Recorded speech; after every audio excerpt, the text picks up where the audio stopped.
I'm Mayor Tommy Roberts. Welcome back to the Mayor's Table. My guest this morning is Director of Parks, Recreation, and Cultural Affairs Department for the City of Farmington, Corey Styron. Corey, good morning and welcome. Thank you, Mayor. Glad to be here. I think this is either the second or the third time you've been a guest on the Mayor's Table, maybe the second. And today I want to focus on a lot of what the Parks and Recreation Cultural Affairs Department is about, and that is providing fun opportunities for the citizens of Farmington and San Juan County. We've just recently completed a couple of major events. We've had the Road Apple Rally that was held and completed about a week ago, and we know that that's always a successful event. We get a lot of people coming into town to participate in that ride. And we've had that ride probably more than 30 years, I think, in our community. Nearly 35. Nearly 35. Well, it's a great event to have, and I know that it's one that's very much looked forward to by people who participate in it. And then just a couple of days ago, we held the Ronnie Millsap concert. Millsap is obviously a well-known country western singer, very popular, and that turned out to be a very successful event as well. But I want to talk a bit about what's going to be coming up from this point on till the end of the year. And if you would, I'd like for you to just talk about a few of those events. Great. Thank you, Mayor. We have a lot of events. By all means, these are not all that we have. If you look at our Gateways magazine or go to our website at www.fmtn.org/PRCA, you can see a whole bevy of activities to do. But some of the key ones we have, one of them is a really neat one that we had an Eagle Scout project that brought in some life-size outdoor musical instruments to complement the E3 Museum. These are out front. This is a permanent display, and they're elements where children can get together and make music outside. It's a pretty cool deal. How long are you going to be having that exhibit on display? It's a permanent display. This was a generous gift by an Eagle Scout project, so it's permanently installed, and it'll be a nice addition to the E3. Great. I think that probably a lot of people in our community don't know all that much about the E3 Children's Museum. Talk a little bit about what the museum contains and the opportunities for children at the museum. It really is. It's one of our best kept secrets in this town. It has interactive activities for children of all ages. We really focus on the preschool to middle school group. There's fun activities in there. There's some sight activities, some musical activities, some experiential play activities. Staff does some science, technology, engineering, mathematic events. Our Lego League is really popular, where they build their own robot and actually compete. But there's a wealth of information there and a lot of great programs. Good. Moving on to another event, I see that here toward the end of the week we have a family camp out at the Riverside Nature Center opportunity. Tell us a bit about that. This is really a program that's grown. Natalie started this at Sycamore Park as a Sycamore Park camp out. We thought, hey, wouldn't it be great for a lot of people to experience the Nature Center at night? So we've moved this over to the Nature Center and partnered with our staff there to create a really neat experience to come out, sleep with the deer in Animas Park under the stars, and have a little breakfast in the morning. A really neat idea in our community. We're looking forward to it. Now, we've held this event, but at a different venue. Is that the case? Yes, sir. We typically held this at the park outside of Sycamore Park over in that neighborhood. So we thought it'd be a great idea to share the Nature Center at night with our residents and create a really neat experience. I think that is a good idea. What's been the level of participation in this event in the past?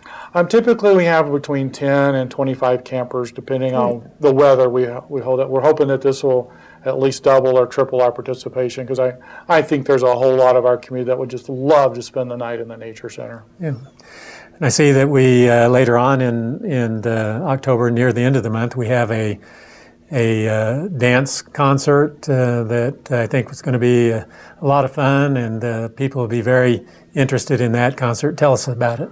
We continue to work on our program at the Civic Center. We're bringing in Rockin' Road to Dublin, which is kind of an off-Broadway version of You may have seen the dance, some of the Celtic versions of that. This is a great Irish dance program that we're bringing to town and has had some widely recognized acclaim. I think that in the past when we've had those kinds of concerts, they've been very well attended, they've been very much appreciated. There seems to be an energy level there that exceeds the energy level in a lot of other productions that we have coming into our community, but that's just the nature of dance. And people really enjoy the energy that comes out in those performances. So that's one I'm going to be looking forward to as well. The Boo-Palooza event is scheduled for Halloween. Tell us a bit about the history of that event and what you have planned this year. Well, Boo-Palooza is one that continues to grow every year. Our staff about 3 years ago decided to bring 2 or 3 small ones to an existing event that started out as a Safe Treats by Safe San Juan Communities on Main Street. We have added costume contests, some carnival type games. Most of the merchants along Main Street participate by giving out candy and having a good time and participating, sometimes in costume. We have adult costumes, children's costumes, and we even have a dog costume contest. This has grown the past couple of years. It's phenomenal to see how the community comes together for 4 or 5 hours downtown and really creates a great community experience. And the level of security is such that parents can feel comfortable letting their children participate in this event. They don't have to worry about their children roaming the neighborhoods and going up to doors, receiving treats from people they don't know, and there's always a worry on the part of parents that these treats may not be safe. But those are concerns that are pretty much alleviated and dispensed with as a result of having a community-wide event such as this. What's been the level of attendance at Boo-Palooza in the past? This has continually grown. We were pushing over 8,000 people last year, but it was on a Saturday afternoon. The weather was perfect. So we look forward to another successful year this year. So another big event for downtown Farmington. It fits with our desire to bring people into the downtown area. We hope that some of the merchants in the downtown area benefit from that presence. Not all offer the kinds of services that would work very well with this kind of event, but there are some that would. So it's just another way for us to emphasize that we have a downtown that has opportunity in it, and there's a reason for people to go downtown. And it's a free event. Free event, yeah, it's a great event. And again, I can't stress enough the fact that this is one where parents can feel comfortable that their kids are in attendance. So we want to emphasize that as well. The next event that's scheduled of significance is something that's going to be on display at the Farmington Museum. It's entitled Redress, Upcycled Style by Nancy Judd. So tell us what that exhibit is all about. This is really a green theme event. Nancy Judd has made fashion clothes out of recycled materials. Everything from milk jugs to aluminum cans to candy wrappers. Her creations have been exhibited worldwide, and it's really great that we can have her here in Farmington. And she's so well known that some of her stuff's been accepted by the Smithsonian Institution. So she's got a really good following, and it'll be a really fun and interesting and something different type of exhibit we have here in town. How long will these materials be on exhibit at the museum? This one here will be here from about mid-November, November 19th to May 6th. So there'll be plenty of time for people to come out and be creative and see what we throw away. And will Nancy Judd be here for the opening of the exhibit, or is that in the plan? They're still working on the opening. I know there was some issues at one time, but I think they're still trying to get her or someone similar to be at the opening. So the artists in our community, those who are actually engaged in the arts, will, I think, find this one very interesting. Creative people enjoy the works of other creative people, but the populace of the town in general should find this very interesting as well. Let's move on to a couple of more traditional events in Farmington. About the time of Thanksgiving, we have the Turkey Trot and Gobble Wobble and Reindeer Romp. And we've probably been having that event for upwards of 10 years now. And then we'll follow that up in early December with Miracle on Main Street. But let's talk about the Turkey Trot. The Turkey Trot and Gobble Wobble and Reindeer Romp are both two of our park's signature 5K events. They're also held downtown. The Turkey Trot and Gobble Wobble is interesting that if you don't want to run, you can also wobble around a 2-mile walking course. A great way to start off your holiday season. And come on down, we have Turkey Bingo, which is not what you think it might be, but it's a fun and exciting event to have. Great way to get out, meet your friends, and get a little activity as we get into the winter months here in beautiful Farmington.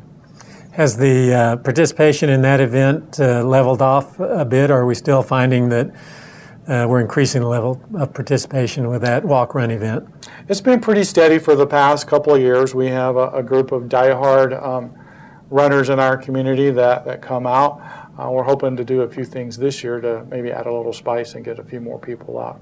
Again, it's really dependent on the weather. And last year, Mother Nature cooperated. The year before, Mother Nature said it was going to be a little cold. Yeah. So then we enter into the month of December, and on December 4th, we have the Miracle on Main Street. This was the inaugural event was last year in December, so this will be the second time that the city has promoted and sponsored this event. Talk about what Miracle on Main Street is all about.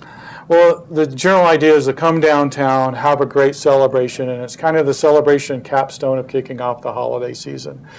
We have Festival of Trees on Saturday before this event.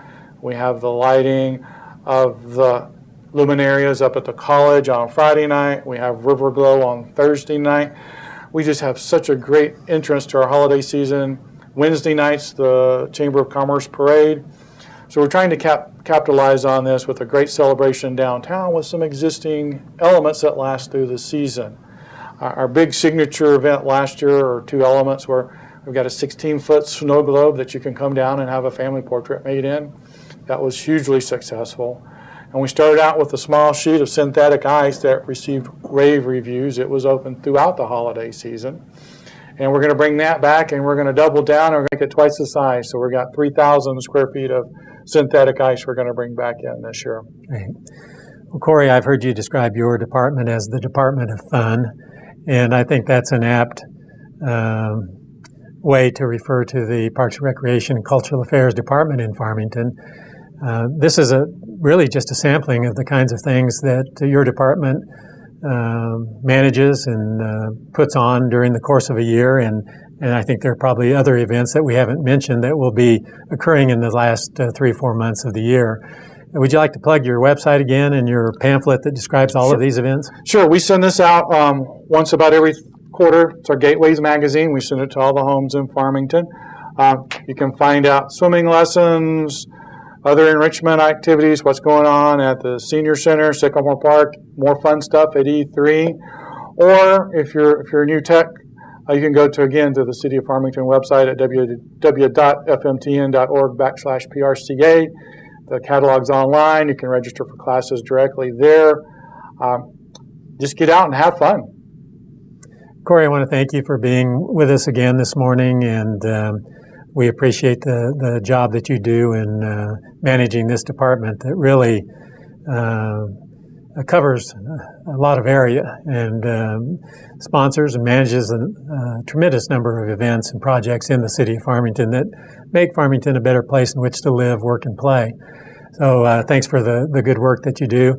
In closing this segment, I want to encourage all of you viewing to take a look at this brochure that Corey has shown to you, and go to the website and learn a little bit more about all of the programs that the Parks, Recreation, and Cultural Affairs Department offers during the course of the year, particularly focusing on what's left to be taken advantage of in the last 3 or 4 months of 2016. We hope that you've enjoyed this segment of the Mayor's Table. We'll look forward to seeing you again next Monday.